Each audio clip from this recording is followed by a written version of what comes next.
and welcome to Macros with Mythili, the ET Now show that takes a hard look at all the major macroeconomic issues in India and overseas. This week, we're going to take a hard look at an issue that many observers believe holds a key to kick-starting India's growth, addressing the problem of bad loans in the banking sector. Over the past few years, the Reserve Bank of India has tried a number of quick fixes, such as the 5x25 scheme, the asset reconstruction scheme, strategic debt restructuring, and sustainable structuring of stressed assets, S4A. Unfortunately, none of these has worked, and essentially they are old wine in new bottles. The net result is a twin balance sheet problem persists. On the banking side, stressed assets now stand at over 12% of the total loans in the banking system. Public sector banks, which own almost 70% of banking assets, have a stressed loan ratio of almost 16%. And banks on their part are unwilling to take fresh risks, resulting in decadal low rates of credit growth. How do we get out of this impasse? Could some variant of a bad bank be the answer? Can bad loans be hived off to a separate entity that would focus solely on recovery, leaving banks to focus on lending? As pressure mounts on government to do something and powerful voices within government lend support to the idea, we're going to discuss the pros and cons of a bad bank and why we could possibly end up merely kicking the can down the road. Joining me in the discussion are three experts: Dr. K.C. Chakravarti, former Deputy Governor, Reserve Bank of India, who is known for his plain speak; M.G. Vaidyan, former Deputy Managing Director, Stressed Assets State Bank of India; and Sibi Antony, MD and CEO, Edelweiss Asset Reconstruction Company. Welcome to the show, all three of you. Let me start by asking each of you in turn, what to your mind is the biggest impediment to resolving NPAs? Inefficient and time-consuming legal processes, poor pace of economic recovery, political clout of the borrowers, reluctance of banks to go in for a compromise settlement, take a haircut in technical parlance for fear at what it means, both for their bottom lines and for the bankers themselves, as there's a distinct possibility that you could have the CBI, the ED, the CBC, etc. pounding on your door. So let me start with you, Mr. Vaidyan, since you've had hands-on experience with stressed assets in the largest bank, State Bank of India. What is the biggest impediment to your mind? Mr. Vaidyan? Yes, I think you have told almost all the reasons very correctly.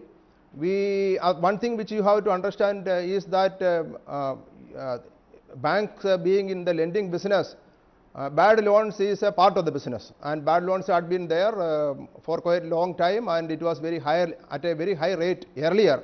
And then over a period of time with the prudential norms and all, we have brought it down significantly.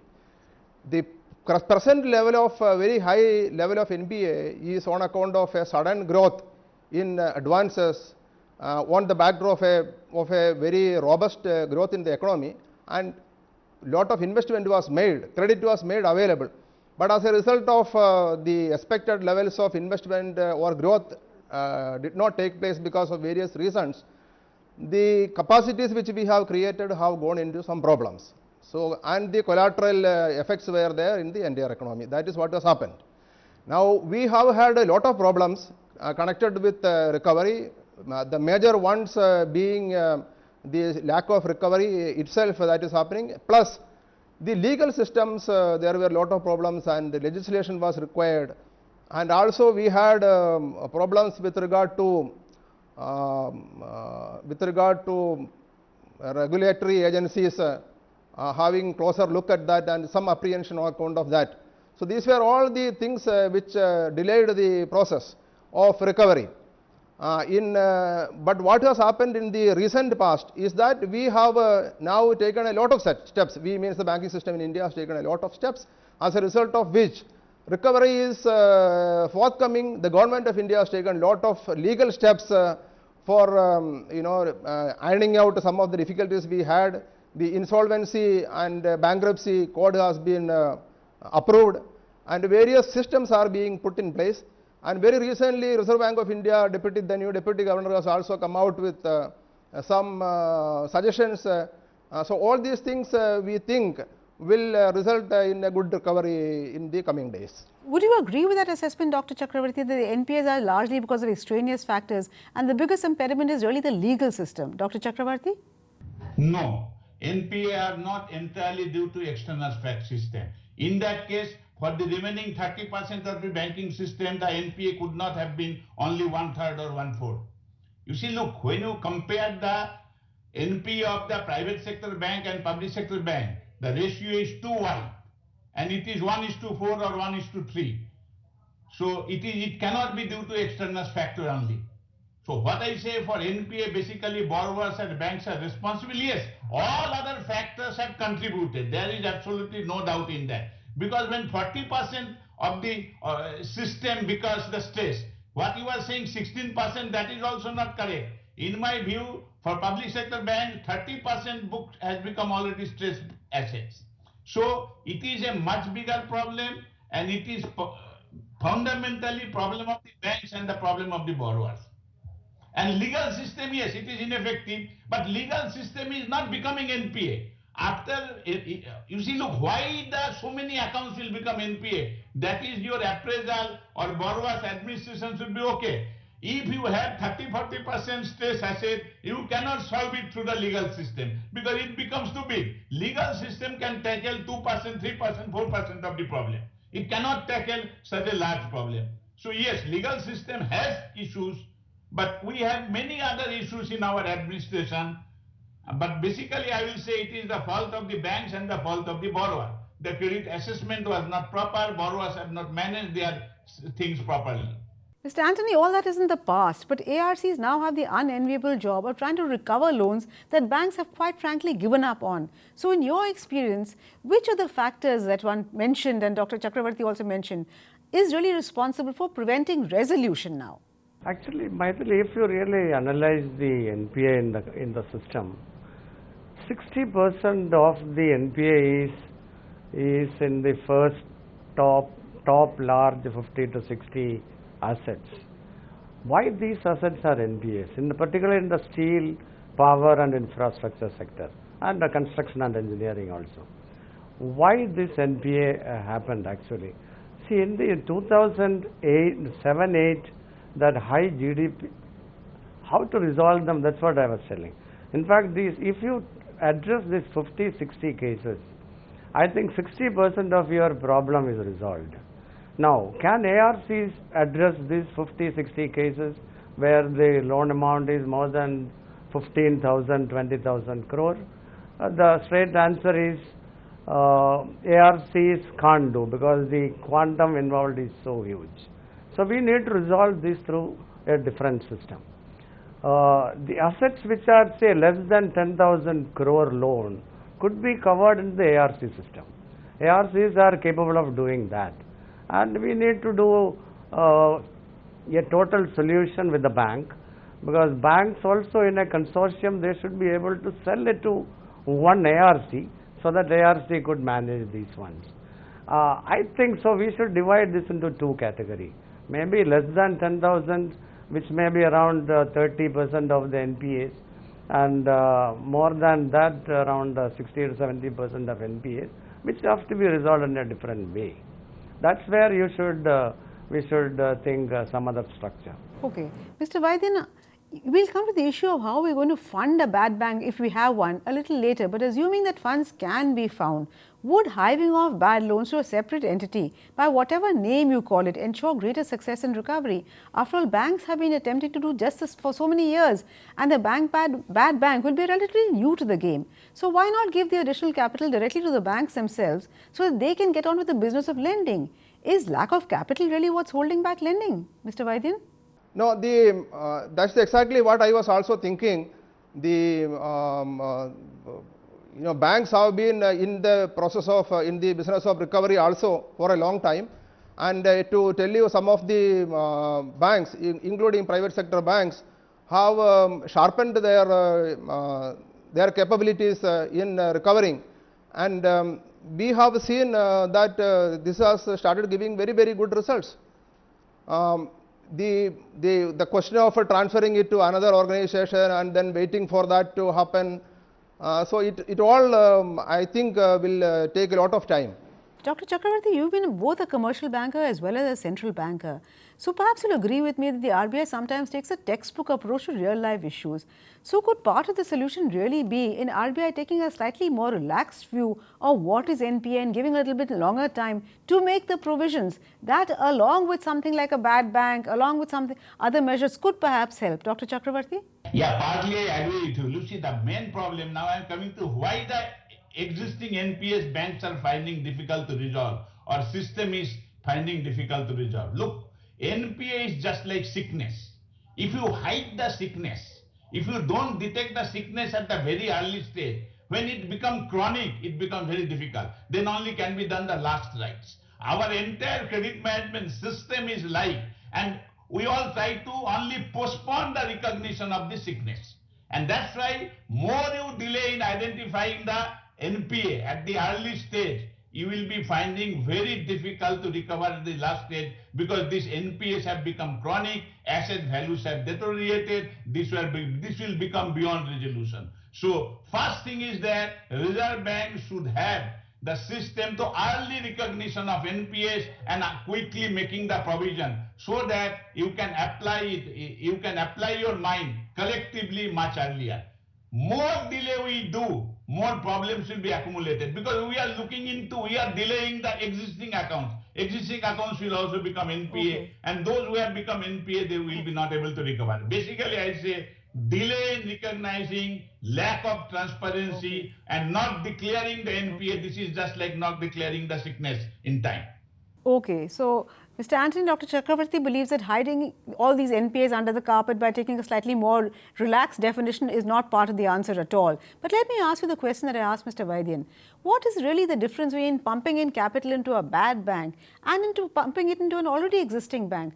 Why should that make a difference, Mr. Anthony? Exactly. See, the Indian banking system is, with 70% in the public sector. I mean, government need to recapitalize the banks as well. So better to recapitalize the banks and go for growth funding rather than putting that capital in a bad bank. That's why I don't believe a public sector bad bank. Just to give you an information, Mythili, I was heading the first bad bank in the country, which was known as Stressed Asset Stabilization Fund, which was a 20-year fund, and 9,000 crore of NPAs of IDBI was transferred to that. I mean, in the public sector environment, you can't revive a company. You can only warehouse the bad assets in that company. It's very difficult to resolve and revolve in the public sector environment. Because resolution of a distressed asset, you need to take lot of unconventional decisions. Okay. You cannot have a policy. It has to be a very flexible policy, which can be interpreted as a deviation from the policy. Okay. In an environment where some of the chief executives are behind bars for taking a credit decision, it will be very difficult for a public sector entity to take decision for reviving and resolving an distressed asset. So I am not in that school of thinking where, yeah. Okay, so resolution really requires flexibility, and public sector banks don't have that kind of flexibility. But on that note, it's time for us to slip into a very short break. So please do stay with us. We'll be back very soon.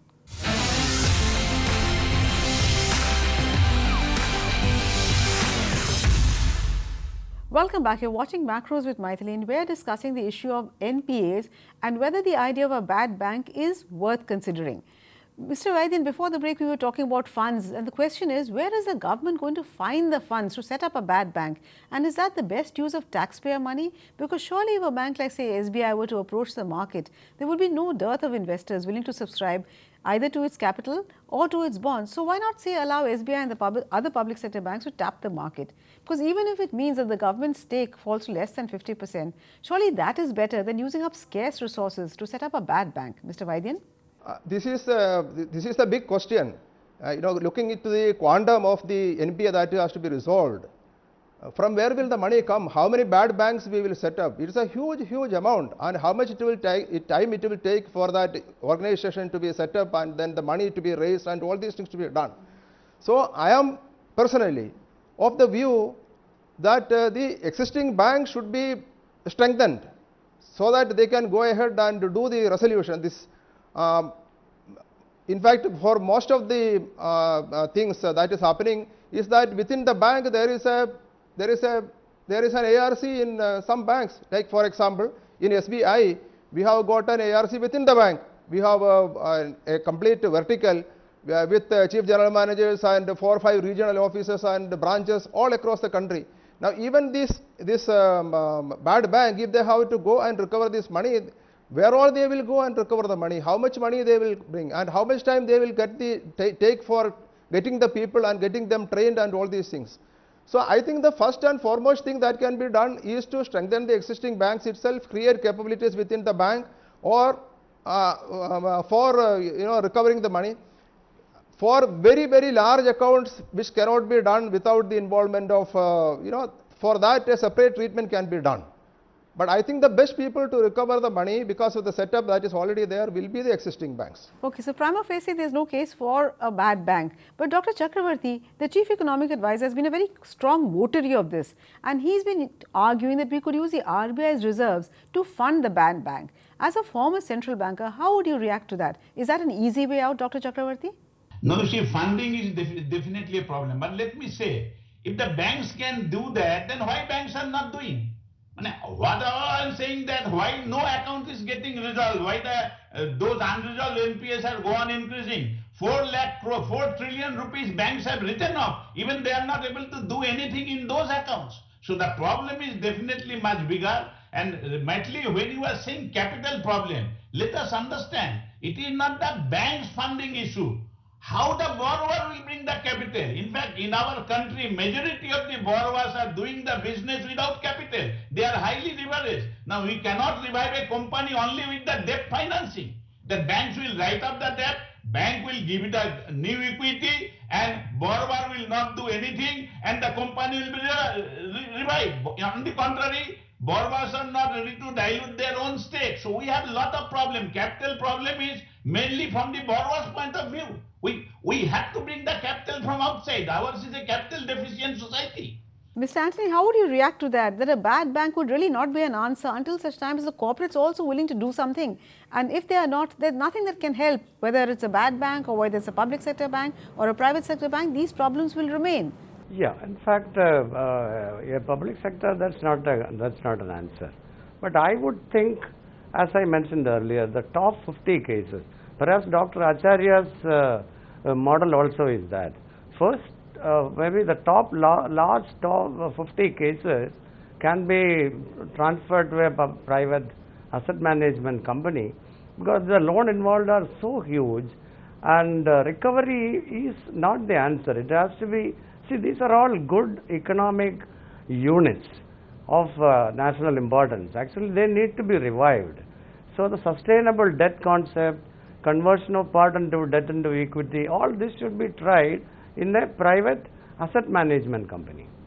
And the smaller ones can always be dealt with within the existing infrastructure of asset reconstruction companies and all. So it's not impossible. There is no need for a bad bank per se, but this issue can be addressed in a different way. So I would think Dr. Acharya's model is a shade better that way.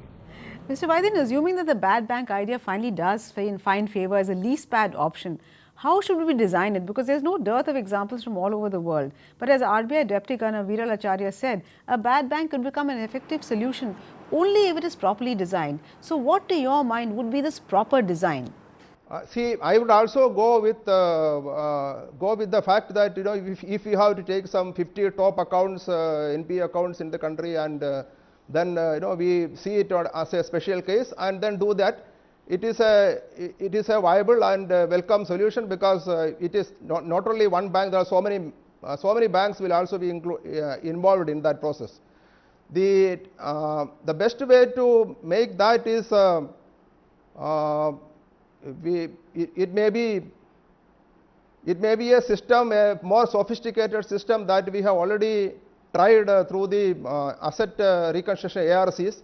The problems which are being faced by the ARCs as of now, if we are finding solutions in the new national reconstruction company, resolution company, bad bank which we are talking about, then I think it will work out very well. Chakravarti, what would you suggest is a good design for a bad bank if the government finally accepts that suggestion? It has to evolve, I think, because you know, we have to see what is the size of the business that is going to come, and what is the area, what is the industry, where it is going to come.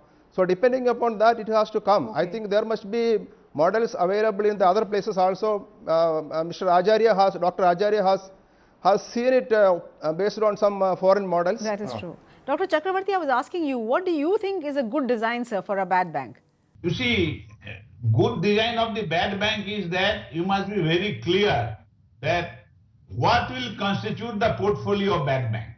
Now, there must be resolvable things. That is the thing. And second thing is that borrowers' capital and borrowers' management. You see, look, many of these NPAs, if we see that, management is also not proper. In fact, if I see the bigger NPAs, everywhere the companies are highly leveraged, and these are all family-based management. In fact, ownership and management we have not segregated. So there are many other issues. So entire administration has to be different. The existing borrowers have the management, existing management has to be changed. So those people who have the ability, technical, financial, and also other aspect of doing the business, that type of skill has to be inducted, and we require massive capital because borrower has to be capitalized, banks have to be capitalized. So it cannot be done within the resources within the country. We have to hand over these things to management of these parts,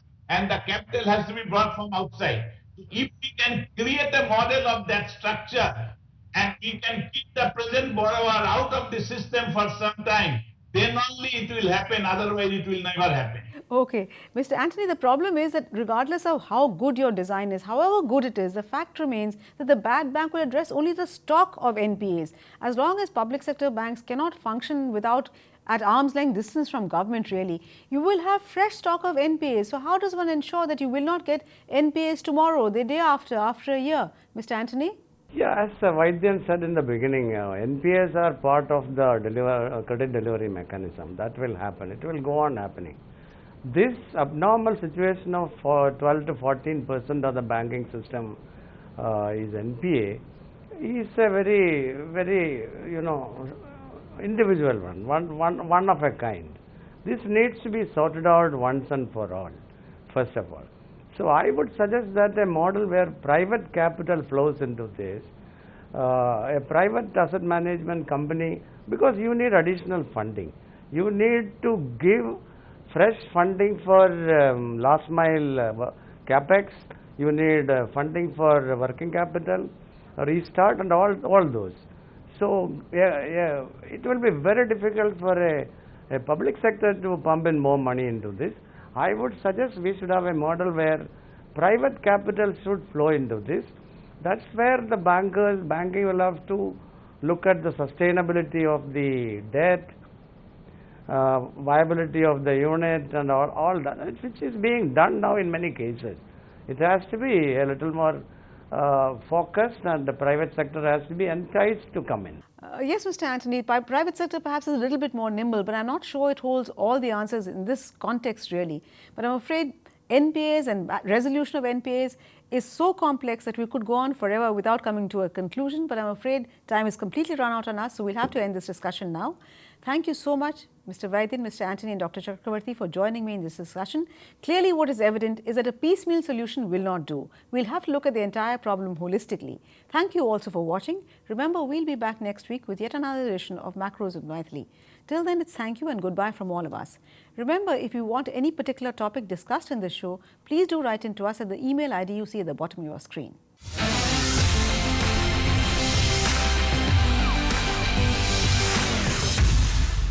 Find us on Facebook at facebook.com/ETNow and don't forget to click the like button. You can also follow us on Twitter at ETNowLive. To stay updated with all our programming, hit the subscribe button on our YouTube channel by logging on to youtube.com/user/ETNow.